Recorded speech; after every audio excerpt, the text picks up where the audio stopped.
ఈరోజు మధ్యాహ్నం 12:30 ఆ సమయంలో Mahabubnagar deputy commissioner of transport కార్యాలయంలో మహబూబ్నగర్ ఏసీబీ డిఎస్పీ నేను మా ఇద్దరు ఇన్స్పెక్టర్లు మరి మా స్టాఫ్ అందరూ కూడా చాలా రోజుల నుంచి ఈ డీసీటీ ఆఫీసులో డ్రైవింగ్ లైసెన్స్ ఇష్యూ చేసే సమయంలో కానీ రిజిస్ట్రేషన్ చేసే వెహికల్స్ రిజిస్ట్రేషన్ సమయంలో కానీ మిగతా సమయాల్లో కరప్షన్ యాక్టివిటీస్ బయటి వ్యక్తులతో ప్రైవేట్ ఏజెంట్స్తో జరుగుతున్నాయని మాకు ఇన్ఫర్మేషన్ రాగా ఈరోజు మధ్యాహ్నం వచ్చి దాడి చేయడం జరిగింది.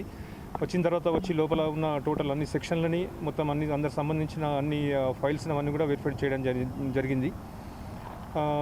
ఒక ముగ్గురు ప్రైవేట్ వ్యక్తులు, అందులో ఇద్దరు ప్రైవేట్ ఏజెంట్లు, ఇద్దరు ఏజెంట్ల లోపల వాళ్ళని మేము పట్టుకోవడం జరిగింది. అతీక్ అండ్ లతీక్ ఇద్దరు. తర్వాత ఇంకొక ప్రైవేట్ పర్సన్ రమేష్ అనే వ్యక్తి, మహబూబ్నగర్ సంబంధించిన వ్యక్తి, తన కారుతో డ్రైవింగ్ టెస్ట్ వచ్చిన వాళ్ళ దగ్గర 150-200 రూపీస్ తీసుకొని ఆ డ్రైవింగ్ లైసెన్స్ కోసం కానీ లేకపోతే ఆర్సీ అప్పుడు కానీ అతని వెహికల్ని సమకూర్చి వీళ్ళ అనుమతితోనే చేయడం జరుగుతుంది. యాక్చువల్గా అది చేయడం కరెక్ట్ కాదు.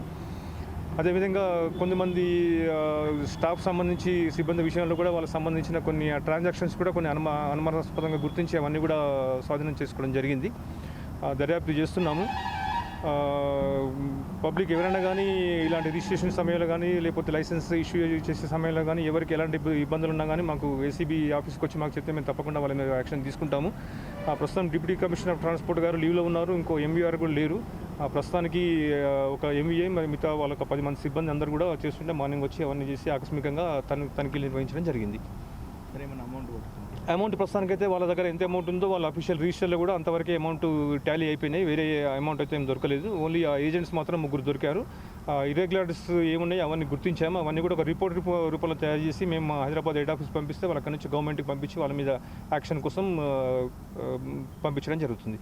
ఇప్పుడు ఎక్స్ట్రా లైసెన్స్లకు దానికి ఎక్స్ట్రా అమౌంట్ తీసుకుంటామన్నారు కదా సార్, మళ్ళీ వాళ్ళకి చెప్పింది ఎంత తీసుకుంటాం ఎట్లా అంటే మనకు మామూలుగా కంప్లైంట్స్ వచ్చినాయి. అంటే ఎక్స్ట్రా అని కాదు కానీ తొందరగా కావడానికి లేకపోతే రిజిస్ట్రేషన్ సమయంలో ఆ డబ్బులు తీసుకుంటేనే అవన్నీ యాక్సెప్ట్ చేయడం, త్రూ ఏజెంట్స్ వాళ్ళు డిమాండ్ చేయడం అవన్నీ జరుగుతుందని చెప్పారు. అవన్నీ కూడా వెరిఫై చేస్తున్నాం. ఇంకా విచారణ చేస్తున్నాం. ఇంకా పూర్తి కాలేదు. కంప్లీట్ అయిన తర్వాత ఇంకేమైనా విషయాలు ఉంటే తెలుస్తాయి. For more videos like this, subscribe Big TV channel.